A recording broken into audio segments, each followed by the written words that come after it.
قل بفضل الله وبرحمته فبذلك فليفرحوا هو خير مما يجمعون۔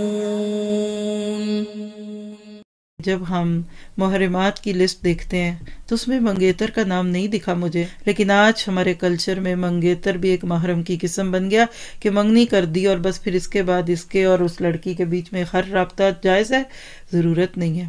اور جب شادی کی رسمیں آتی ہیں، اللہ کی بنائے ایک جملہ جو مجھے کہہ لیجئے کیسے لگتا ہے کہ سارے موضوع کو سمیٹ دیتا ہے، کہ آج ہمارے ہاں شادیاں ہوتی نہیں، پکچرائز کی جاتی ہیں۔ یعنی ایک ویڈیو، فلم، مووی دیکھنے میں اور ہماری شادی میں کیا فرق رہ گیا ہے؟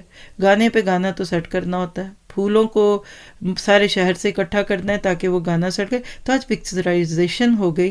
ہماری رسمیں لاجیکلی کتنی ہی بری کیوں نہ ہوں، ہم خود نہیں مانتے کئی چیزوں کو۔ 1.25 من مٹھائی کو کون مانتا؟ لڈو پیڑے بانٹنا کون کھاتا ہے؟ لیکن کریں گے کیونکہ رسم ہے، نہیں چھوڑتے۔ جہیز کس کو اچھا لگتا ہے؟ ہر صاحب عقل کہتا ہے جہیز نہیں ہونا چاہیے۔ ختم کیوں نہیں ہوا؟ کیونکہ معاشرے میں ان ہے۔ تو اللہ سے دعا کیجئے کہ ہمیں اسلام کے ان مشوروں پہ ان کی اہمیت کا احساس دلائے اور عمل کرنے کی توفیق دے۔